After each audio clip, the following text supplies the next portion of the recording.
Hello students, solve करेंगे question number 11। The students of विद्यालय were asked to participate in a competition for making and decorating pen holders in the shape of a cylinder with a base using cardboard. Each pen holder was to be of radius 3 centimeter and height 10.5 centimeter. The Vidyalaya was to supply the competitors with cardboard. If there were 35 competitors, how much cardboard was required to be bought for the competition? अब यहाँ question में situation दी गई है कि किसी विद्यालय में एक कंपटीशन रखा जाता है स्टूडेंट्स के लिए, और उस कंपटीशन में क्या है, एक पेन होल्डर जो कि सिलेंडर की शेप में है उसको बनाना है और डेकोरेट करना है कार्डबोर्ड की हेल्प से। तो आगे बोला है कि हर एक पेन होल्डर जो है उसका रेडियस 3 सेंटीमीटर है और हाइट 10.5 सेंटीमीटर। तो सपोज करो कि ये है वो पेन होल्डर जिसका रेडियस यहां पर दिया गया है 3 सेंटीमीटर और इस पेन होल्डर की हाइट यहां पर है 10.5 सेंटीमीटर। ठीक है, और उस कंपटीशन में टोटल कॉम्पिटिटर्स कितने हैं? 35 कॉम्पिटिटर्स। तो आगे क्वेश्चन है कि उन 35 कॉम्पिटिटर्स के लिए ये जो पेन होल्डर बनाना है इसके लिए कुल कितना कार्डबोर्ड चाहिए होगा। ठीक है, तो यहां पर सबसे पहले जो हमें गिवन है, गिवन में आ जाएगा यहां पर रेडियस दिया गया है 3 सेंटीमीटर और height of pen holder, radius of pen holder और हाइट ऑफ पेन होल्डर हमें क्वेश्चन में गिवन है 10.5 सेंटीमीटर।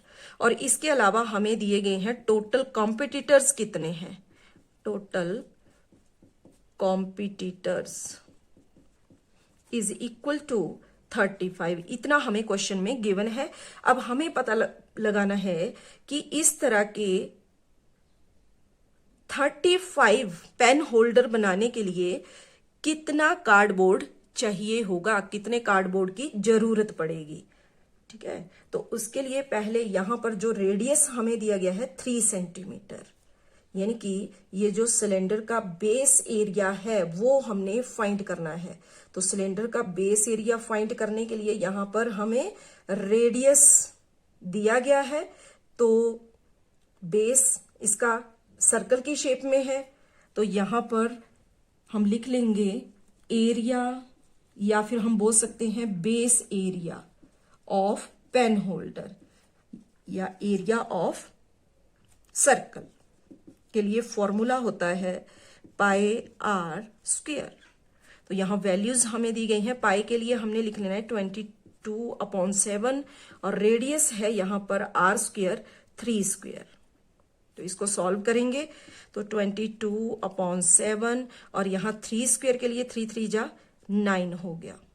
तो ये आ गया, यहां पर मल्टीप्लाई करेंगे 22 को 9 के साथ, 9 2 जा 18, 9 2 जा 18 plus 1 19, 198/7 centimetre square.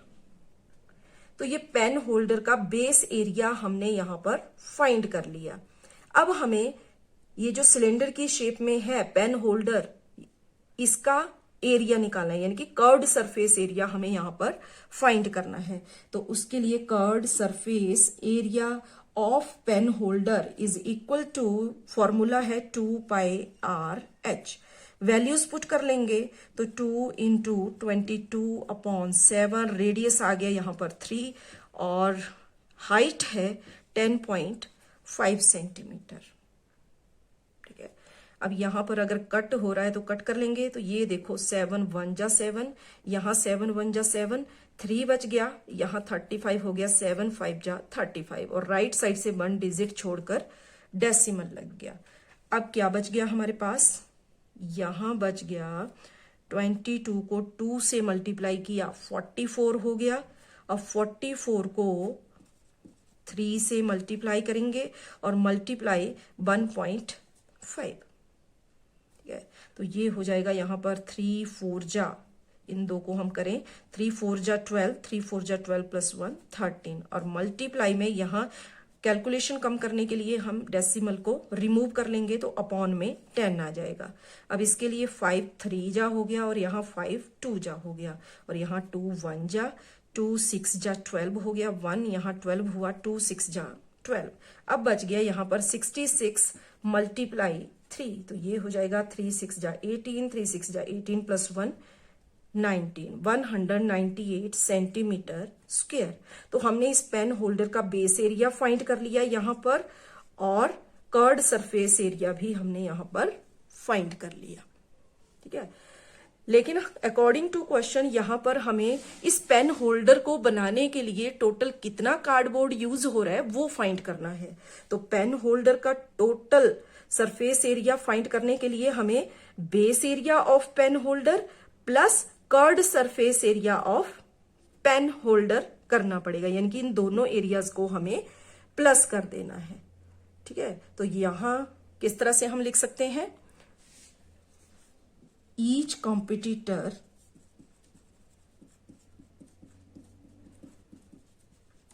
Required cardboard. हर एक कॉम्पिटिटर को कितना कार्डबोर्ड चाहिए, तो उसके लिए हमें यहां पर base area that is 198/7 plus curved surface area of one pen holder, तो ये यहां पर आया 198। यहां पर ये हमने क्या फाइंड किया, हमने एक पेन होल्डर का, वन पेन होल्डर का बेस एरिया और कर्ड सरफेस एरिया फाइंड किया। और आगे अब हम फाइंड करेंगे कि हर एक कॉम्पिटिटर को कितना कार्डबोर्ड चाहिए। तो दोनों के एरिया को, base area plus curved surface area को हम यहां पर प्लस करेंगे। तो प्लस करने के लिए यहां हम अपॉन 1 लगा लेते हैं। अब आगे 7 और 1 का एलसीएम लेंगे, तो आ गया यहां पर 7। अब 7 डिवाइड 7, 1 आ गया, 1 को 198 से मल्टीप्लाई किया तो सेम मिल गया। आगे प्लस 7 डिवाइड 1, 7 आ जाएगा।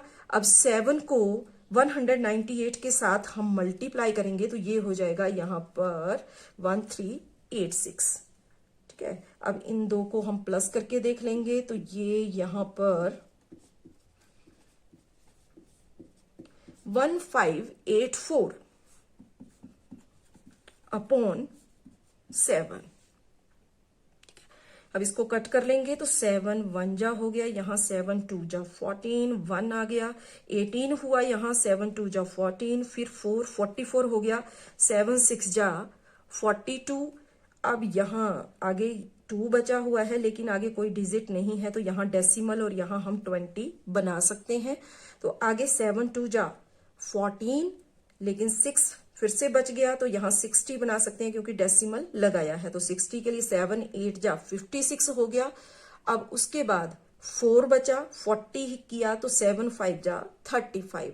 ठीक है, फिर से 5 बचा तो 50 होगा, 7 7 जा 49। आगे 1 बचेगा, 10 हो जाएगा, 7 1 जा 7, फिर 3 बच जाएगा, यानी कि ये कहीं भी खत्म नहीं हो रहा है, आगे से आगे ये होता जा रहा है। यानी कि यहां से हम क्या करेंगे, ये जो डेसिमल के बाद फर्स्ट 2 डिजिट हैं इनको हम ले लेंगे, तो ये आ जाएगा यहां पर 226.28 सेंटीमीटर स्क्वायर, यानी कि हर एक कॉम्पिटिटर को अप्रोक्सीमेटली 226.28 सेंटीमीटर स्क्वायर कार्डबोर्ड की जरूरत पड़ेगी। ठीक है, लेकिन कॉम्पिटिटर कितने हैं अकॉर्डिंग टू क्वेश्चन, 35 कॉम्पिटिटर्स हैं। तो हमें 35 कॉम्पिटिटर्स को कितना चाहिए वो फाइंड करना है। तो उसके लिए यहां पर कार्डबोर्ड रिक्वायर्ड फॉर 35 कॉम्पिटिटर्स, तो 35 कॉम्पिटिटर्स के लिए कितना कार्डबोर्ड चाहिए वो हमें फाइंड करना है। तो यहां पर ये जो एक कॉम्पिटिटर के लिए चाहिए वो हमने फाइंड कर लिया, तो यहां 35 को मल्टीप्लाई कर देंगे 226.28 सेंटीमीटर स्क्वायर के साथ। ठीक है, तो इस कैलकुलेशन को थोड़ा इजी करने के लिए यहां हम डेसिमल को रिमूव कर लेते हैं। 35 मल्टीप्लाई 226, आगे 28 अपॉन यहाँ डेसिमल का 1 बन गया और आगे 2 डिजिट हैं तो 2 जीरो हमने यहाँ पर लगा ली। अब यहाँ पर कट कर लेंगे तो सबसे पहले यहाँ 35 और 100 को 5 के टेबल से कट कर लेते हैं। 5 2 जा 10, यहाँ 0 बचा लगा लिया और यहाँ पर हो जाएगा 5 7 जा 35। अब 20 और इस नंबर को कट कर लेंगे 2 के टेबल से। 2 10 जा 20 और यहाँ 2 1 जा 2, यहाँ पर फिर से 2 1 जा और यहाँ 2 3 जा और यहाँ 2 1 जा और यहाँ 2 4 जा। ठीक है, अब फिर से ये 2 के टेबल से हो जाएगा तो 2 5 जा और यहाँ पर 2 5 जा 10, 1 इसमें बचा 13 तो 2 6 जा 12, 1 इसमें 11 हो गया 2 5 जा 10, यहाँ 14 हो गया 2 7 जा 14। यानी कि यहाँ हमारे पास कट करने के बाद अब बच गया है, यहाँ बचा 7 मल्टीप्लाई और ये आ गया 5 6 5 7 अपॉन यहां डिनोमिनेटर में बचा है 5। अब हम 7 को इस नंबर के साथ यहां मल्टीप्लाई कर लेंगे तो मल्टीप्लाई करके ये हमारे पास आ जाएगा 39599 और अपॉन में आ गया यहां 5। ठीक है, अब इसको हम आगे कट कर लेंगे तो डेसिमल में हमारा आंसर चला जाएगा 5 1 जा 5 और यहां बन जाएगा 5 7 जा 35, 4 इसमें बचा तो यहां 45, 5 9 जा 45, आगे 9 है तो 5 1 जा 5, 4 इसमें बचा यहां 49 हुआ तो ये हो जाएगा यहां पर 5 9 जा 45, 4 फिर से बच गया यहां पर लेकिन आगे कोई डिजिट नहीं है तो यहां डेसिमल और यहां हम 0 लगा सकते हैं तो 5 8 जा 40। तो यहां पर हमारे पास नंबर आ गया 7919.8 सेंटीमीटर स्क्वायर। तो यानी कि 35 कॉम्पिटिटर्स को पेन होल्डर बनाने के लिए हमें चाहिए 7919 सेंटीमीटर स्क्वायर कार्डबोर्ड। ठीक है, लेकिन अगर हमने बुक के पीछे आंसर मैच करना है तो वहां पर इसका नियरेस्ट नंबर जो है वो दिया गया है। देखो डेसिमल के बाद जो नंबर है वो 5 से ज्यादा है। ठीक है, 8 यहां पर दिया है तो ये 5 से ज्यादा है तो इसके लिए हम यहां डेसिमल से पहले यहां जो वंस प्लेस है उसमें +1 कर सकते हैं। तो 9 में +1 अगर हम करेंगे तो 9 + 1 कितना हो जाएगा, यहां हो जाएगा 10 और ये आगे 1 इसके ऊपर आएगा तो 1 + 1 हो गया 2 और आगे 9 और 7। तो ये यहां पर नियरेस्ट अगर हम आंसर लें और बुक में हमने अगर मैच करना है तो इसका आंसर हो जाएगा 7920 सेंटीमीटर स्क्वायर कार्डबोर्ड की जरूरत पड़ेगी 35 कॉम्पिटिटर्स के लिए और यही यहां पर हमारा आंसर है।